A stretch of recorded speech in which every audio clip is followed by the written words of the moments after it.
Hello friends, আজকে আমরা class 10-এর কোষে দেখি 1.1-এর 6-এর দাগের 6-এর অঙ্কটা করব। তো চলো স্টার্ট করা যাক। দেখো এখানে কি বলেছে, আমাদের বাড়ির বাগান পরিষ্কার করতে মহিম অপেক্ষা মজিদের 3 ঘন্টা বেশি সময় লাগে। তারা উভয় একসঙ্গে কাজটি 2 ঘন্টায় শেষ করতে পারে। তো একটা ইকুয়েশন বানাতে হবে, মানে একটা সমীকরণ বানাতে হবে, ঠিক আছে? তো চলো স্টার্ট করা যাক। তাহলে এখন আমরা এখানে লিখব যে ধরি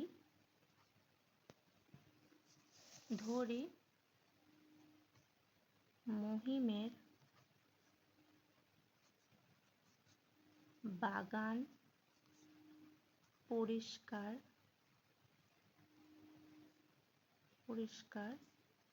করতে সময় লাগে x ঘন্টা, ঠিক আছে? এবার মজিদের বাগান পরিষ্কার করতে সময় লাগে x প্লাস 3 ঘন্টা। এখানে কি বলে দিয়েছে দেখো, বাগান পরিষ্কার করতে মহিম অপেক্ষা মজিদের 3 ঘন্টা সময় বেশি লাগে। সেটাই আমি লিখলাম যে মহিমের সময় লাগে হচ্ছে x ঘন্টা আর মজিদের সময় লাগে x প্লাস 3 ঘন্টা, মানে 3 ঘন্টা বেশি সময় লাগে, সেই জন্য আমরা x এর সাথে 3 যোগ করলাম। তাহলে এবার বলেছে যে উভয় একসঙ্গে কাজটি 2 ঘন্টা শেষ করতে পারে। আচ্ছা, কতটা কাজ সেটা তো দেওয়া নেই, তাহলে আমরা কি লিখব এখানে? মোট কাজের পরিমাণ। মোট কাজের পরিমাণ কত ধরব? এক অংশ ধরে আমরা যখন কোনো কাজের পরিমাণ এগুলো দেওয়া থাকবে না, তখন আমরা সেগুলোকে কি ধরবো? এক অংশ ধরে আমরা কাজটা করব, ঠিক আছে? এবার দেখো, অতএব মহিম x ঘন্টায় কাজ করে এক অংশ, ঠিক আছে? তাহলে মহিম 1 ঘন্টায় কাজ করে 1-এর x অংশ, তাই তো? এবার এই একইভাবে মজিদ x প্লাস 3 ঘন্টায় কাজ করে এক অংশ, 1 ঘন্টায় কাজ করে 1-এর x প্লাস 3 অংশ, ঠিক আছে? এতটুকু ক্লিয়ার হলো? আচ্ছা, এবার বলেছে তারা একত্রে কত ঘন্টায় কাজটা শেষ করতে পারে? 2 ঘন্টায়। তাহলে তারা একত্রে 1 ঘন্টায় কাজ করে কি করব? এইটা আর এইটা যোগ করে দেবো, 1/x প্লাস 1/x প্লাস 3, ঠিক আছে? দেখো 1 ঘন্টায় কাজ করে, তাহলে 1/x প্লাস 1/x প্লাস 3। এবার তারা তাহলে 2 ঘন্টায় কতটা কাজ করবে? 2 দিয়ে গুণ হয়ে যাবে, 2 × 1/x প্লাস 1/x প্লাস 3, ঠিক আছে? 2 ঘন্টায় এইটা কাজটা করবে। এবার প্রশ্নানুসারে আমাদের কি দেওয়া আছে বলো? প্রশ্নানুসারে কি দেওয়া আছে?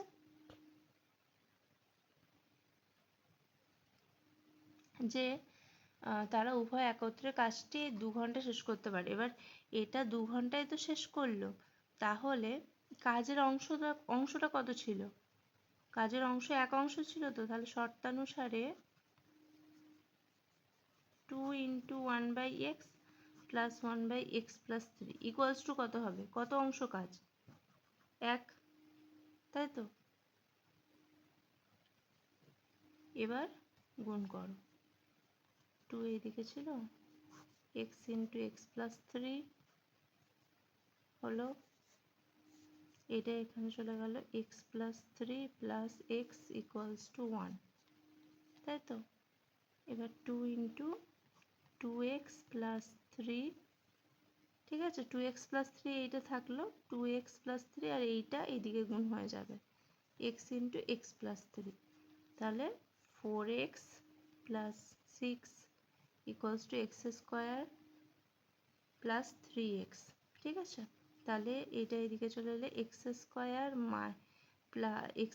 Plus 3x minus 4x minus 6, যদি এটাকে এদিকে নিয়ে চলে যায় ইকুয়ালস টু 0, তাহলে এটা কত হবে? X square minus x minus 6 equals to 0। ঠিক আছে, এইটা একটি দ্বিঘাত সমীকরণ হলো।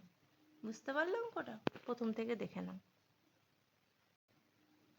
তো চলো নেক্সট প্রবলেমে যাওয়া যাক। এখানে কি বলেছে? 6-এর দাগের 7-এর অঙ্কটা দেখো। 6-এর দাগের 7-এর অঙ্কটা বলেছে 2 অঙ্ক বিশিষ্ট একটি সংখ্যার একক স্থানীয় অঙ্কটি দশক স্থানীয় অঙ্ক অপেক্ষা 6 বেশি এবং অঙ্কদ্বয়ের গুণফলের সংখ্যাটির চেয়ে 12 কম। ঠিক আছে, অঙ্কদ্বয়ের গুণফল সংখ্যাটির চেয়ে 12 কম। তাহলে আমরা কি নেব? কি ধরে নেব? ধরি 2 অঙ্ক বিশিষ্ট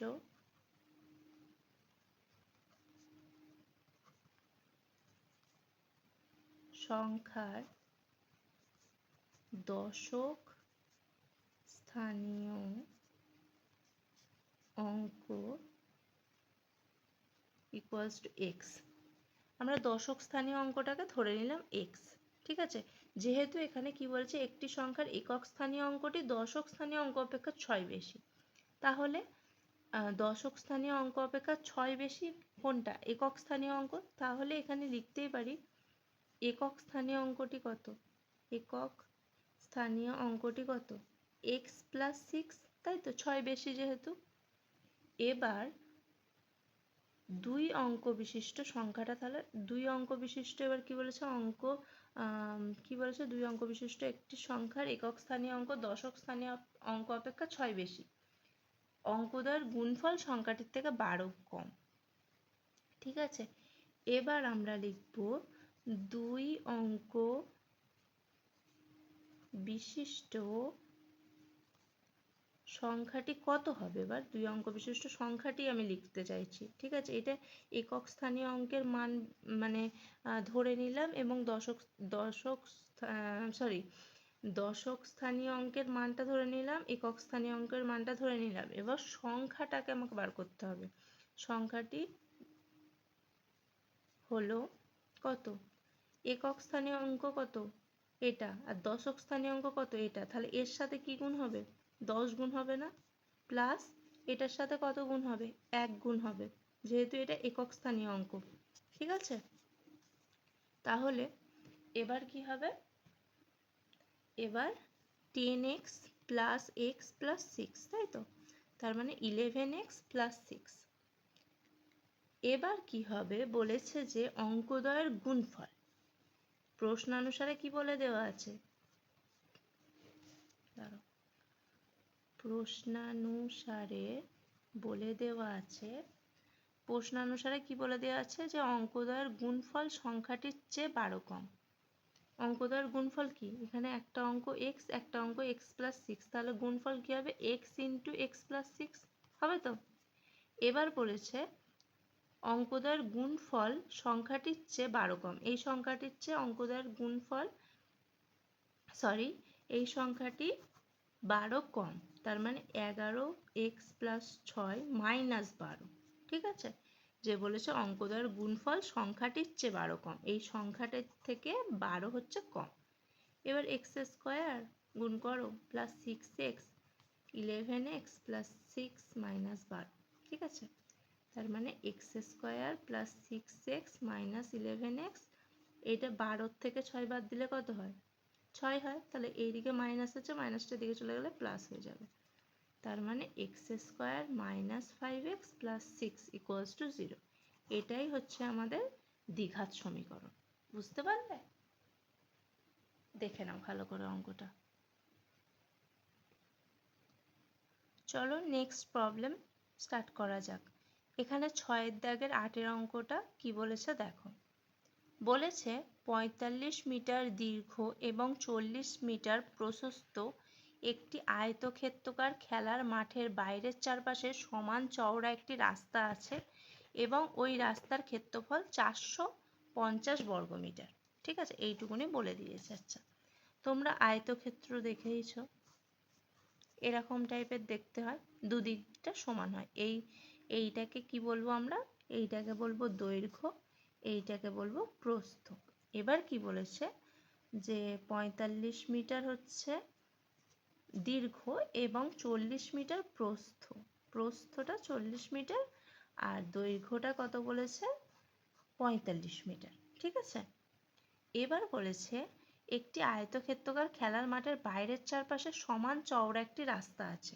বাইরের চারপাশে, এই যে চারপাশে সমান চওড়া একটা রাস্তা আছে। ঠিক আছে, সমান, দুদিকে সমান চওড়া একটা রাস্তা আছে।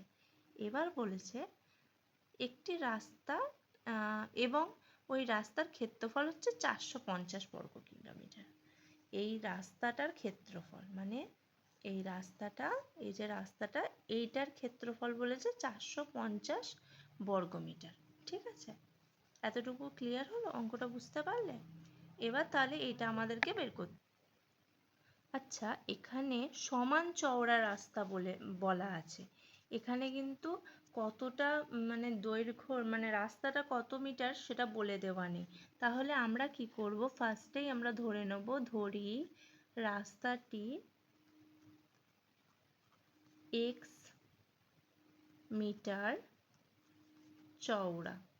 ঠিক আছে, রাস্তাটা কতটা চওড়া, x মিটার চওড়া। ধরো এখানে x মিটার, এখানেও x মিটার, এখানেও x মিটার, এখানেও x মিটার চওড়া, সব দিকে সমান বলেছে। এবার কি হয়েছে দেখো, বলেছে তাহলে প্রস্থ, এবার রাস্তা সহ ক্ষেত্রের দৈর্ঘ্যটা তাহলে কত হবে, রাস্তা সমেত এই আয়তক্ষেত্রের দৈর্ঘ্যটা কত হবে, তাহলে রাস্তা, এবার রাস্তা সহ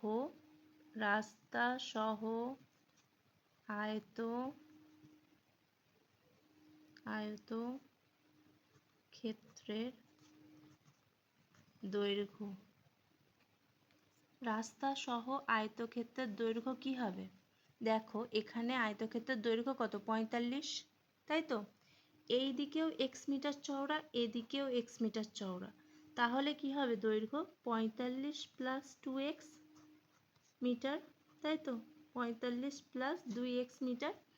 আবার রাস্তা সহ আয়তক্ষেত্রের প্রস্থ কত হবে, প্রস্থ এখানে কত 40, এইদিকেও x এইদিকেও x, তার মানে কত 40 প্লাস 2x মিটার।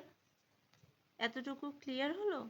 এবার রাস্তা সহ কি বলেছে, রাস্তার ক্ষেত্রফল 400 বর্গ কিলোমিটার বলে দেওয়া আছে। ঠিক আছে, তাহলে ক্ষেত্রফলের ফর্মুলা কি, এমনি রাস্তা ছাড়া আয়তক্ষেত্রের ক্ষেত্রফল কত, আয়তক্ষেত্রের ক্ষেত্রফল কত, ক্ষেত্রফল 45 ইন্টু 40 তো বর্গমিটার।